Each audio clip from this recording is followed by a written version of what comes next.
လားမသိဘူးမောင်မောင်ကျွေးတဲ့ငွေကလည်းကျွန်တော်ပုံမှန်ငွေနဲ့ လိုင်းမော်တယ်တော့ရှုပ်ကုန်တာ ကောင်းဆောင်ကြီးကျွန်တော်အိမ်လာပြီးထမင်းစားတာအခုတိတာ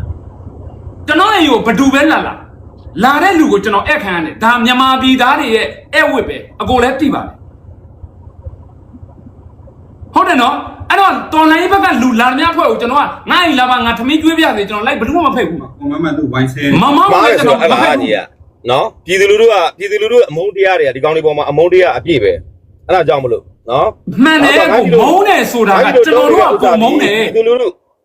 ဟုတ်တယ်ပြည်သူလူထုပတ်စံနဲ့ငန်းကြီးတော့ပြည်သူလူထုကိုကြီးထောက်ပံ့လိုက်တဲ့ပတ်စံတွေကိုငန်းကြီးတို့ကပြန်ပြီးတော့တစ်ဆင့်ပြန်ပြီးတော့ထောက်ဖို့လုပ်နေရတဲ့အဖွဲ့နော်ထောက်ဖို့လုပ်နေရတဲ့အဖွဲ့ဖြစ်တဲ့အတွက်ကြောင့်မလို့ပြည်သူတွေအမြင်ဆောင်းသွားမှငန်းကြီးတော့မလုပ်ရဘူး ပြည်သူအမြင်ဆောင်းမှဆိုလို့ကျွန်တော် line ပေါ်တင်ပေးတာကျွန်တော်ခိုးကြောင်ခိုးဝဲလောက်ရင်ပြည်သူကအမြင်ဆောင်းမှကျွန်တော်ခိုးကြောင်ခိုးဝဲလောက်တာမဟုတ်ဘူးရတယ်မောင်မောင်ကျွန်တော်ဒီတိုင်းခိုးကြောင်ခိုးဝဲထမင်းကျွေးလိုက်ရတယ်လေကျွန်တော်ဘက်ကမယိုးတိုင်းကျွန်တော် line ပေါ်တင်စရာမလိုဘူး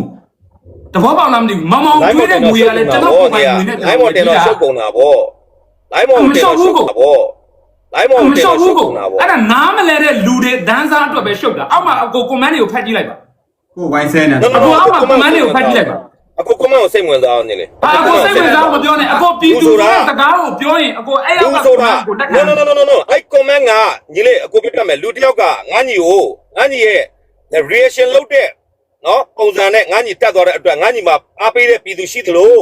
အကိုကအဲ့လိုပြည်သူမှတ်တာမဟုတ်ဘူးအဲ့လိုပောက်ကန်တဲ့လူတွေလည်းမှတ်တယ် အကိုအဲ့လူတွေမှာအုံနောက်ရှိတယ်ကိုအကိုကအတွေးခေါ် user ရှိတယ်လို့အဲ့ဒီမှာလူတွေမှာလည်းအုံနောက် ငါညီမားနေတယ်အောက်ကကွန်မန့်ကိုအကိုကအလုံးဝကြည့်စရာမလိုဘူး အဲ့ဆိုအကိုကပြည်သူတွေကဘယ်တန်းစားတယ်ကျွန်တော်ပြောပြပါအကိုပြောနေတဲ့ပြည်သူဆိုတာဘယ်သူမျိုးပြော အတန်းပြည်သူမှာတန်းစားရှိလားပြည်သူမှာတန်းစားရှိလား မတိဘူးလေအကိုပဲဒါပြည်သူမဟုတ်ဘူးလို့ကိုပြောနေတယ်လေအဲ့ဆိုပြည်သူကဘယ်သူလဲ ဟုတ်ပြီပြည်သူတွေကပြည်သူဖြစ်တဲ့အတွက်အကိုပြတ်မရှင်းတဲ့မြို့အားပေးတဲ့ပြည်သူရှိသလိုအကိုကံပြောခြင်းတဲ့ပြည်သူရှိမှာပဲအကိုပြောနားလေလားအဲ့ဒါတွေတော့အာရုံထားကြမလို့ဘူးအဲ့အကောင့်တွေကမင်းဘယ်သူကဘသူတာဝန်ယူမှုတာဝန်ခံမှုနဲ့ဘယ်သူကကျွန်တော်ကညီသူမျိုးဖြစ်ပါတယ်ဆိုပြီးပြောတာရှိတယ်ဒီတော်လိုင်းကာလမှာဒါတွေတော့ကြည့်လို့မရဘူးမင်းတို့အဲ့ဒါတွေမှတ်နေတာမင်းတို့က ဟုတ်အဲ့ဒါဆိုအကိုကလည်းပြောတာပြည်သူတွေကဘလို့ဖြစ်တယ်ဆိုအကိုပါဇက်ကပြည်သူဆိုတဲ့စကားကိုအရင်ပြောတာနော် အဲ့လေပြည်သူဆိုတာပြည်သူတွေကပြည်သူဖြစ်တဲ့ဒီအချိန်ဒီတော်လိုင်းကာလဖြစ်တယ်မင်းအောက်ကကွန်မန့်တွေကိုကြည်အောင်ဆိုတာကဘာလဲမြတ်ပါလဲအကိုအပြစ်ပြောနေတဲ့ပြည်သူကိုမြတ်ပြောချင်တာလား ဟာ မင်းပြောချင်တဲ့ပုံစံအဲ့ပုံစံလား အဲ့ဒါလူအများစုရဲ့သဘောဆန္ဒပဲလေအကိုဒီမိုကရေစီသဘောတရားမှာအောက်မှာရှိတဲ့လူအများစုရဲ့ဆန္ဒကိုကိုကြည့်ရမယ်လေ ဒီကိစ္စဒီမိုကရေစီနဲ့မဆိုင်ဘူးဒီအောက်ကကွန်မန့်ရေးတာဒီမိုကရေစီနဲ့မဆိုင်ဘူး ကဲမဆိုင်ဘူးဆိုကျွန်တော်မင်းမယ်ဗျာမောင်မောင်ထမင်းကျွေးတာဘယ်သူကန့်ကွက်တယ်ပြော ဟောငါကန့်ကွက်တယ်ကွာငါကန့်ကွက် လီးခဲ့ပါမေးကိုငါလုံးမာတာလီးပဲလီးခဲ့ပါမေးကိုငါလုံးမာတာလီးပဲ ငါကန့်ကွက် လီးခဲ့ပါမေးကိုငါလုံးမာတာလီးပဲလီးခဲ့ပါမေးကိုငါလုံးမာတာလီး